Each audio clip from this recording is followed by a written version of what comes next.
Welcome back to your ultimate source for daytime drama, where the Los Angeles heat is nothing compared to the fire burning through our favorite fashion dynasties. Grab your favorite drink, settle in, and let's dive into the madness. The gavel has dropped, the bloodlines are severed, and the wreckage of the Forrester-Spencer war is about to claim its next round of victims. July 24th is not just another day in Los Angeles, it is the inevitable, catastrophic collision of fate and high-stakes consequences. Every secret, every suppressed desire, and every bitter grudge is detonating at once. The fallout from the Bikini Bar brawl has fractured these families beyond repair, and the upcoming spoilers reveal that the carnage is only just beginning. Brooke Lobban Forrester has reached her absolute breaking point. The matriarch is no longer playing the role of the devastated sister. She is emerging as a ruthless, calculating force of nature. The betrayal of Hope defecting to Logan Designs was the spark, but Katie's unapologetic ambition has burned the forest to the ground. Brooke is holding firm on the most devastating decision of her life. She is officially disowning Katie Logan Spencer. This is not a temporary sibling rivalry. This is an absolute, permanent erasure. Brooke is stripping Katie of the family legacy, declaring that the Logan name no longer belongs to the woman who bankrolled the destruction of Forrester Creations. Brooke's wrath is unyielding. She is drawing a line in the sand, and she is forcing everyone in her orbit to choose a side. Katie is desperately scrambling to stop the bleeding. The guilt of watching Eric Forrester's legacy drag through the mud on a Spencer-sponsored blog has finally caught up with her. She is seeking a path to peace, orchestrating a highly emotional sit-down with the Forrester patriarch. Katie will sit before Eric, tears streaming down her face, pouring out apologies for the corporate theft and the vicious media attacks. She wants to heal the wounds. She wants to turn back the clock.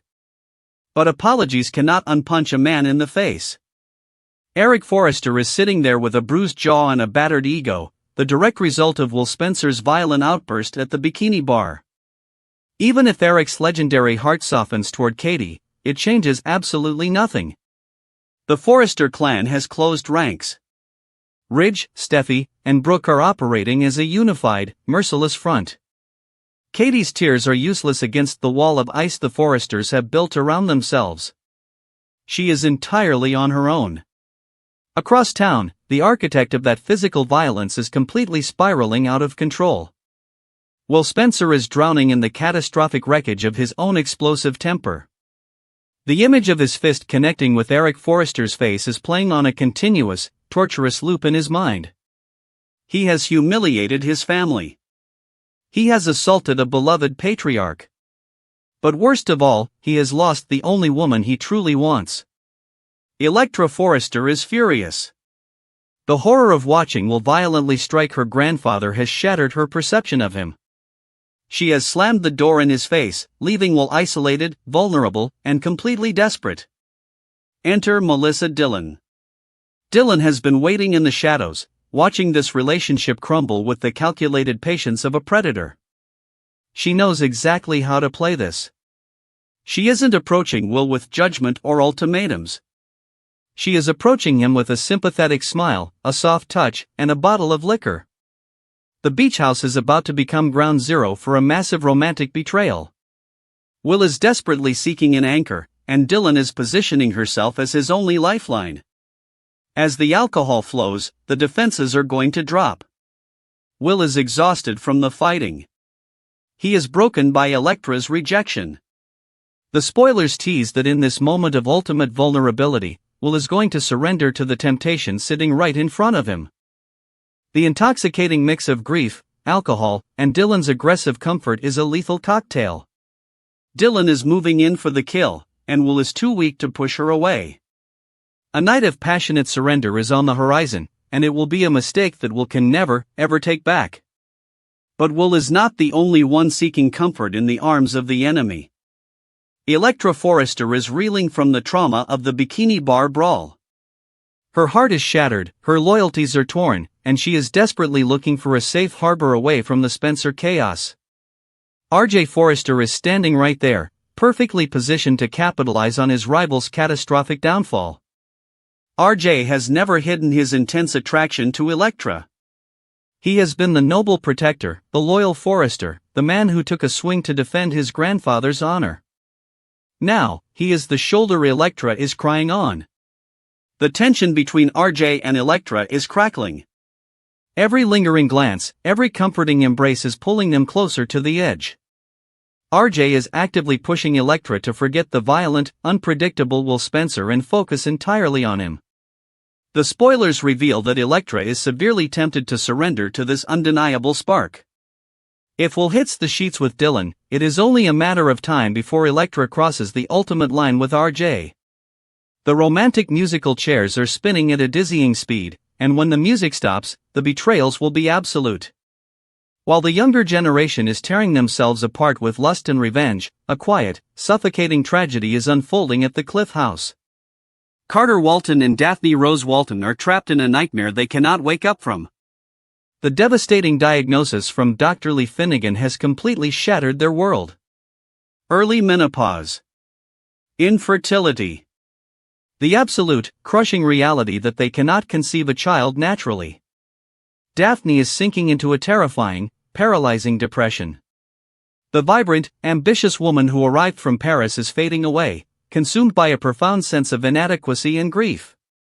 She is wallowing in the heartbreak of a future that has been stolen from her before it even began. Carter is fighting a losing battle. He is desperately trying to put on a brave face, to be the rock his wife needs. He is offering reassurance, researching surrogacy, suggesting adoption, doing everything in his power to hold his fractured marriage together. But Carter's heart is breaking, too. The silence in their home is deafening. The weight of the infertility news is pressing down on them, testing the very foundation of their vows. If Daphne does not pull herself out of this dark spiral soon, the grief is going to swallow their marriage whole. Carter is struggling to keep his own head above water, and the cracks in his brave facade are beginning to show. Meanwhile, the most dangerous woman in Los Angeles is formulating a brand new blueprint for destruction. Sheila's masterclass in manipulation has hit a massive brick wall. She strategically signed the divorce papers, neutralizing Deacon and pivoting her entire, obsessive focus onto John Finnegan. She marched into his hospital office, weaponizing her tears, demanding a place in his life and access to her grandson, Hayes. Finn did not break. Despite the relentless psychological pressure, Finn laid down the absolute law. He is standing by Steffi's unyielding ultimatum. He looked Sheila directly in the eyes and insisted that she cannot come anywhere near him, his wife, or his children. The door is locked. The boundary is set. But anyone who knows Sheila knows that she does not accept boundaries. She analyzes them for weaknesses. Sheila is having a tough time keeping her distance. The rejection is burning a hole through her fragile psyche. If she cannot walk through the front door of the Cliff House, she is going to find a window. The spoilers tease that Sheila is coming up with a sinister, dangerous new plan to get exactly what she wants. She is retreating to the shadows, calculating her next move. Will she use Taylor's misguided belief in her redemption as a Trojan horse? Will she orchestrate a crisis that forces Finn to come to her? The gears of Sheila's psychotic mind are turning, and when she strikes, no one will see it coming. Finally, the corporate war is about to ignite into a physical confrontation. Deep inside the Logan fashion house, Hope Logan and Deke Sharp are completely isolated from the outside chaos. They are pouring all of their creative fire into the debut collection. The energy in the design room is electric. Hope is defying her mother, defying the Forresters, and carving out her own legacy alongside her brother. They are bouncing around exciting, groundbreaking ideas. They are building the weapon that Katie and Bill plan to use to obliterate Forrester creations on the runway. But the sanctuary of the Logan design room is about to be breached. Without warning, the door is going to swing open. An unexpected, highly unwelcome visitor is about to barge in, completely uninvited, ready to stir up a massive amount of trouble. Who is standing in the doorway? Is it Steffi Forrester, demanding answers about the mystery designer, ready to unleash her corporate wrath the moment she sees Deke's sketches? Is Steffi about to drag Hope back to Forrester Creations by force, or fire her on the spot for corporate espionage? Or is it Brooke Logan Forrester? Has the feral matriarch finally tracked down her daughter, ready to launch a screaming confrontation that will shatter their relationship forever? Brooke has already disowned her sister. Is she about to deliver the same devastating ultimatum to her own flesh and blood? The intruder is stepping into the room. The battle lines are drawn. The explosion is here. Who will survive this ultimate family war? Next, it is a catastrophic collision written in the stars, an inevitable intersection of fate, raw ambition, and high-stakes revenge. Steffy Forrester Finnegan and Hope Logan Spencer are hurtling toward an absolute point of no return. This is no longer a polite boardroom disagreement over fabric swatches and runway lighting. This is a blood feud disguised in haute couture, and the collateral damage is about to shatter the entire fashion industry. The battle lines have been permanently drawn, and the ultimate showdown for corporate supremacy is about to ignite in spectacular fashion. The trauma of recent events still hangs heavy in the air. Fans will vividly recall the sheer terror of Hope's terrifying physical collapse at the Logan showroom. The suffocating pressure, the vicious family infighting, and a devastating confrontation with Brooke Logan Forrester pushed Hope beyond her physical and mental limits. She suffered a severe panic attack, crumbling to the floor in a moment of pure vulnerability. Liam Spencer's frantic, desperate rescue remains burned into our memories. He found his wife unconscious, sprawled out on the runway, a physical casualty of the venomous Forrester-Logan war. Liam stepped up as her fierce protector, rushing to her side and vowing to shield her from the toxic crossfire. But Hope Logan Spencer is no longer a victim. She has risen from the ashes of that terrifying collapse with a spine of absolute steel. She has calmed her racing heart, steadied her trembling hands, and locked her eyes firmly on the horizon. What is done is done. Forrester Creations is firmly in her rearview mirror. Hope is now the undisputed brand creator at Logan Designs, and she is letting her new career path take magnificent center stage. She is pouring every ounce of her trauma, her passion, and her defiance into building an empire that will rival the very legacy she left behind.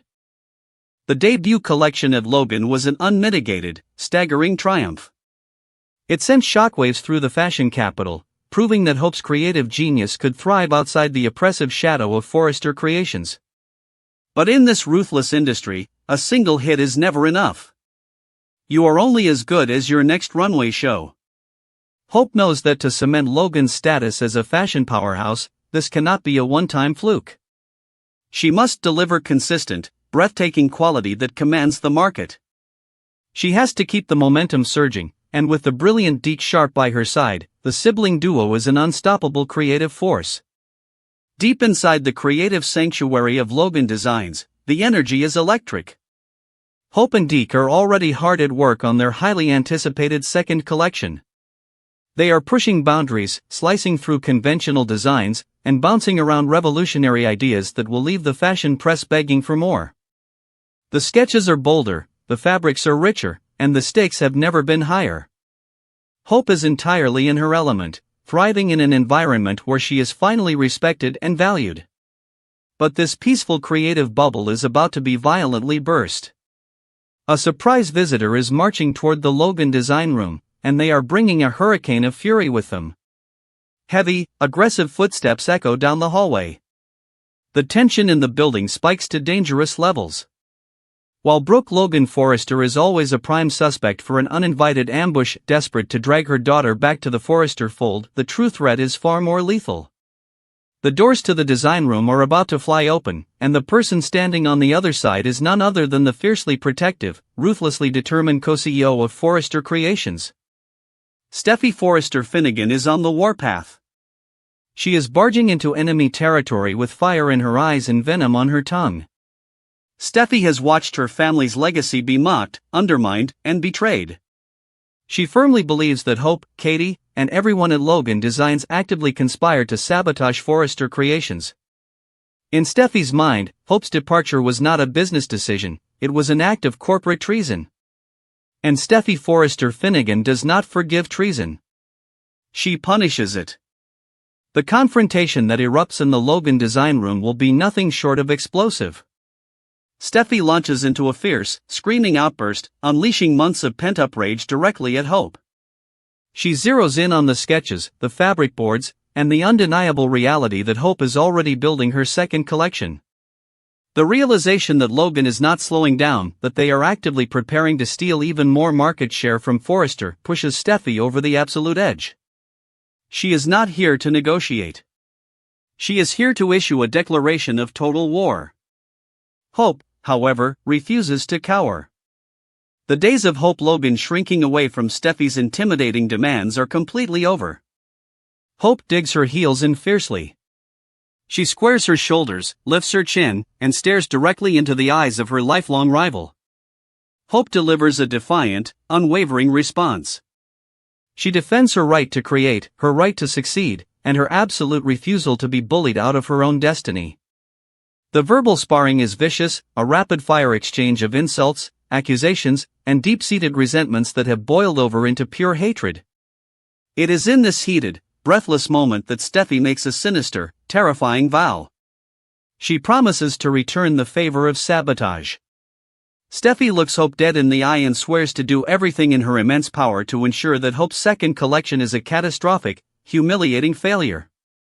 This is a threat of complete annihilation. Steffi is vowing to burn Hope's new dream to the ground, to make sure that the upcoming Logan runway show is a total flop that destroys the company's credibility forever. The danger is incredibly real, because Steffi has the power, the resources, and the ruthless cunning to pull it off. Steffi could deploy a devastating arsenal of dirty tricks to cripple Logan Designs. She could leverage Forrester's massive industry influence to intimidate suppliers, cutting off Hope's access to premium textiles. She could bribe international distributors, ensuring that Logan's second collection never reaches the shelves. She could manipulate the fashion press, leaking false narratives and toxic rumors to poison the well before a single dress is unveiled. Steffi is a tactical mastermind, and she is ready to play dirtier than ever before. Hope finds herself suddenly gripped by a chilling wave of worry. The threat of Steffi's sabotage is a massive, suffocating weight. Can Hope and Deke protect their creative vision from a billionaire CEO hellbent on their destruction? Deke Sharp is suddenly caught in the lethal crossfire. His brilliant designs are now the primary target of Steffi's wrath. If Steffi decides to target Deke, perhaps by attempting to buy him out, blackmail him, or ruin his reputation, Hope's entire creative engine could stall. The pressure on the sibling design team is instantly magnified 1,000 times over. And what happens when Liam Spencer finds out about this vicious ambush? Liam is already on high alert after watching his wife collapse from the stress of this exact feud. When he learns that Steffi barged into Hope's sanctuary and threatened to destroy her career, the co-parenting dynamic between Liam and Steffi will detonate. Liam will step up as Hope's ultimate protector, and his impending clash with Steffi will be absolutely legendary. He will not stand by and watch the mother of his child be terrorized by a vindictive Forrester. The stakes in Los Angeles have never been this astronomical. This is a battle for identity, for legacy, and for absolute survival in the cutthroat world of high fashion. Steffi is willing to cross every ethical line to protect her family's throne. Hope is willing to risk her health, her relationships, and her sanity to prove she can reign supreme on her own terms. The runway has transformed into a battlefield, and the upcoming launch of Hope's second collection will be the ultimate proving ground. The countdown to corporate destruction has officially begun. Will Steffi's ruthless sabotage destroy Hope, or will Logan reign supreme? Drop your boldest theories below, smash that subscribe button, and join our channel for more exclusive daily spoilers.